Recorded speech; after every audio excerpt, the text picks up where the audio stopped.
E já estamos de volta, continuando a entrevista anterior com ele, que é psicólogo. Ele também é professor universitário e também coach, gente. Então ele estava relatando de uma experiência que ele teve, né, Djalma, com o Isso, currículo que você recebeu. Conta pra isso. gente. A moça pretendia ir para uma área, mas não apresentava nenhuma competência desta área. Mas eu fiquei curioso porque a experiência dela era muito grande na área de vendas. Marquei uma entrevista, ela foi lá conversar comigo, eu falei, então você vai me esclarecer exatamente aonde Qual o você quer chegar, objetivo? o que você quer. Ela falou, olha, é o seguinte, é que eu estou meio cansada da área de vendas, eu queria ir para a área de logística e tal. Eu falei, Ah, mas logística. logística, é muito bonito falar em logística, mas o Sim. que você pretende levar para a área de logística que possa ser usado São disso? áreas totalmente diferentes, né? Diferente. Distintas. Ah, não, porque eu queria ter uma chance. Mas peraí, para você ter uma chance é importante você entender que logística é muito complexo. Tem várias áreas diferentes dentro do setor de logística.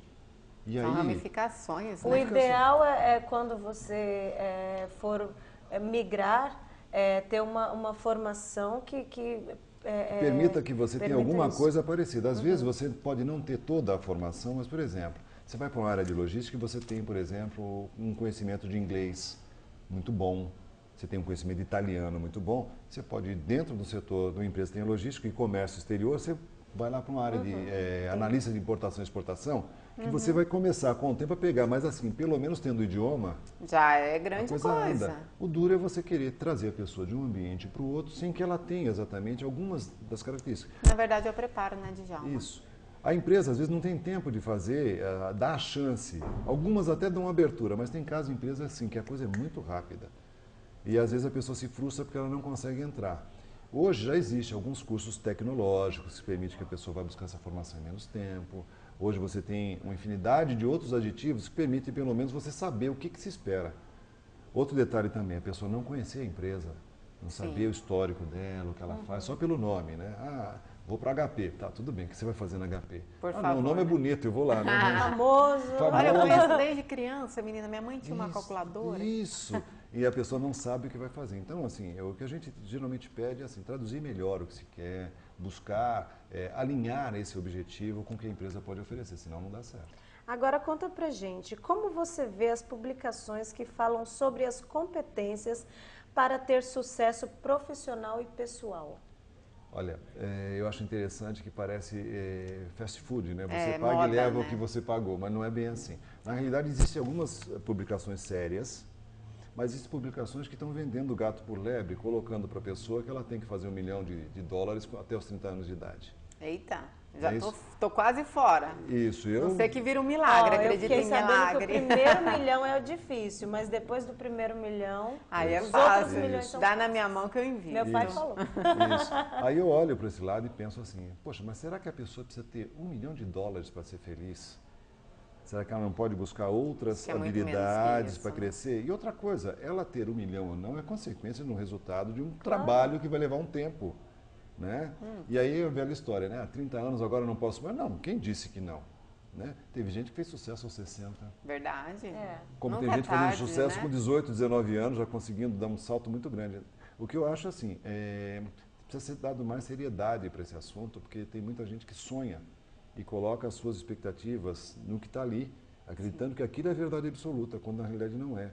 Aí a pessoa vai para a empresa querendo chegar lá e ter ascensão rápida. Quer chegar lá no mês, dali no mês seguinte ser um gerente, ser um diretor, e começa a atropelar, começa a ter conflito com todo mundo e vai fechando as portas. Sim.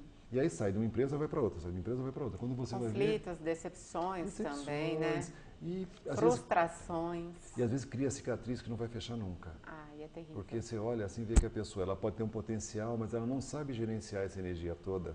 Agora, como que a gente orienta pessoas dessa maneira? Por exemplo, um diretor ou uma pessoa responsável, um gerente que tem que monitorar aquele grupo. Quando essa pessoa dá sinais, para a gente não perder aquele profissional, que pode ser um profissional exemplar, até mesmo pelo empenho.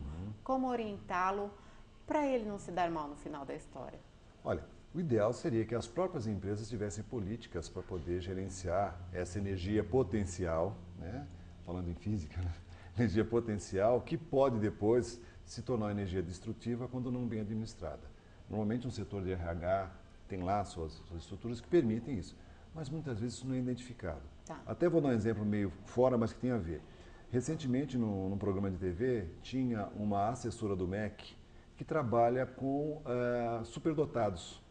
Olha, E ela mostrou estatística que eu fiquei abismado de ver. Ela disse pela assim, inteligência das pessoas? isso, ela disse assim, que no Brasil já se tem números que diz o seguinte, que de um grupo de cada 10 alunos, pelo menos você tem 3 superdotados. Sério? O problema é que os professores não conseguem identificar. Ah, e eles não conseguem desenvolver não esses conseguem alunos. desenvolver. E aí esses alunos são alunos Que problemas. triste.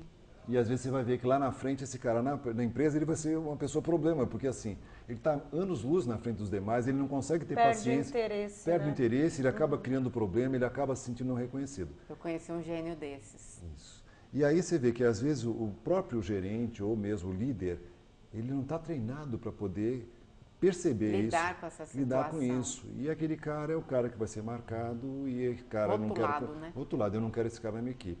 Então tem que ser feito todo um trabalho e assim, é necessário fazer para a gente não desperdiçar tantos talentos que podem trazer um resultado maravilhoso na frente. Por isso, vocês ouviram, né, Brasil? Por isso que eu sou rotulada aqui, porque eu sou a garota problema inteligente demais. É um nível assim, excessivo. Ei, não garota sou eu, problema. não. A Gi Carvalho também. Superdotada.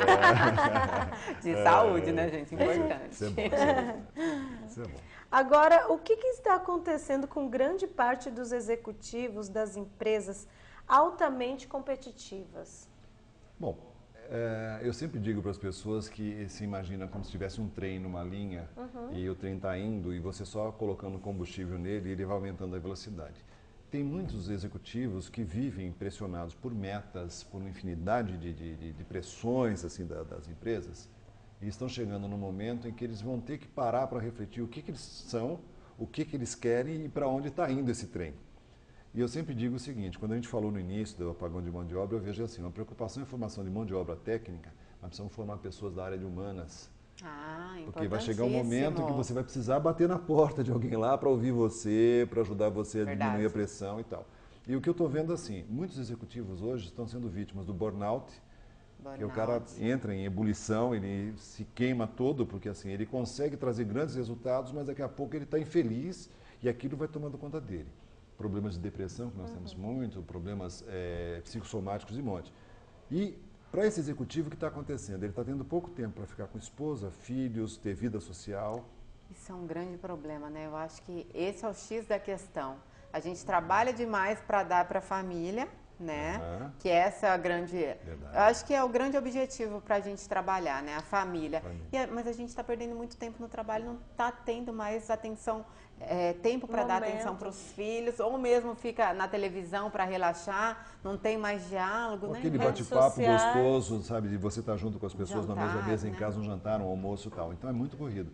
E voltando a falar do executivo, então, por exemplo, você percebe que às vezes é uma pessoa solitária, porque assim, ele tem que decidir o destino de muitas pessoas, ele tem que fazer ações que muitas vezes vão impactar na vida de muita gente, só que acontece o seguinte, quem cuida dele? E aí, quem cuida dele? Quem cuida dele? Então, hoje nós temos algumas ações para cuidar, como por exemplo, a gente fala do coach, coach de vida, coach de saúde, por exemplo, que dá para fazer. Ou mesmo o próprio coach executivo, quando a empresa está buscando dentro de um processo, enquadrar essa pessoa para que ela consiga dar resultado, mas que ela também seja feliz. Claro, que é essencial, né? A gente precisa de uma pessoa feliz na empresa. Isso. A produção é muito maior. Isso. E ser feliz não é ser a pessoa eufórica, mas a pessoa que se sente realizada, aceita, ela se sente pertencente, né? Ela sente que o esforço dela contribui para o crescimento, ela recebe isso em reconhecimento. E essa é a pessoa que tem um potencial maior para ser feliz. O que a gente percebe é que assim, nós vivemos numa cultura que parece um liquidificador, né? Você joga tudo dentro, mistura, e o que sai dali a gente digere. Mas a gente está vendo que isso gradativamente não funciona mais. Não funciona. A gente está tendo grandes problemas, nós estamos encontrando dificuldades muito grandes de solucionar coisas que pareciam simples, porque falta 3 coisas importantes nesse processo. A comunicação, que ela seja a comunicação de mão dupla. É fundamental, né? Fundamental. Verbalizar o que está acontecendo. Isso. O reconhecimento, que é importante. O reconhecimento do profissional, você diz? Do profissional. E o próprio da pessoa. A pessoa ser reconhecida, ela reconhecer também que a empresa se empenha por ela. Porque assim, a empresa não é a grande mãe que dá tudo de graça. Ela quer também alguma coisa. E muitas vezes a empresa faz um esforço muito grande por isso. E a gratidão. Sim. A gente tem dificuldade de agradecer pelas coisas que acontecem e pelo aprendizado que isso gera. Sim. Engraçado e doloroso. Demais, né? Como que a gente não vê mais isso atualmente?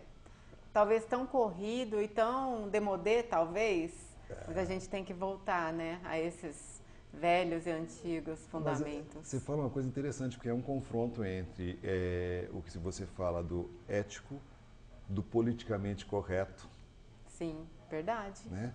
Porque assim, eu vou falar de valores, eu estou falando de coisas que eu carrego comigo, que me foi orientado dentro de casa, que eu estou levando para a sociedade. Djalma, eu tenho um belo exemplo para te dar do ético, do politicamente correto. Não há mais contato. Não há mais contato físico. Eu fui até um médico e eu cumprimentei. Eu estava apenas com dengue, gente. Nada, nenhum vírus muito forte. Ele falou, por favor, eu vou te ensinar, quando você vê um próximo médico, não dê a mão para ele, porque ele não pode tocar na sua mão para não pegar vírus e bactérias. Gente, eu fiquei constrangida demais. Aí eu fui no mesmo hospital com outro médico, eu cheguei assim, né, dura. O médico já veio com as mãos assim, eu falei, nossa, posso pegar na sua mão? Então, é uma falta de contato que é essencial para o ser humano. Precisamos disso. Mamãe nos pegava no colo, um abraço, um olhar amigo, né? Um aperto de mão. Você encontra uma pessoa que você gosta, quando você dá um abraço. Tem gente que não gosta de ser tocado mesmo. Nem isso. Não gosta. Tem algumas pessoas assim.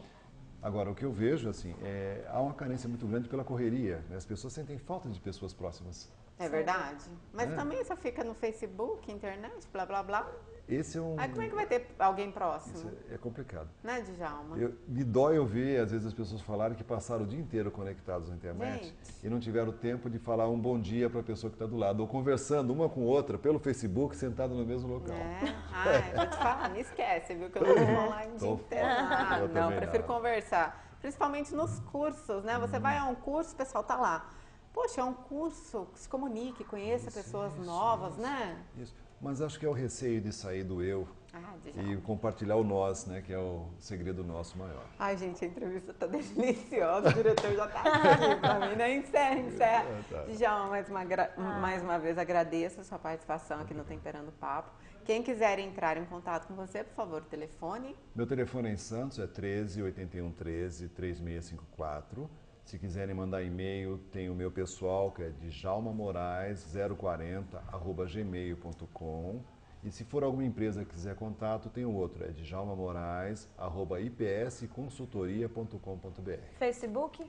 Facebook, Djalma Moraes, vai achar lá a minha carinha sorridente e esse cabelo nevado. Agradeço mais Muito obrigada, viu? Obrigado, gente. E a gente vai para um rápido intervalo com o Pela Outro Cá. Temperando o Papo. Volta já.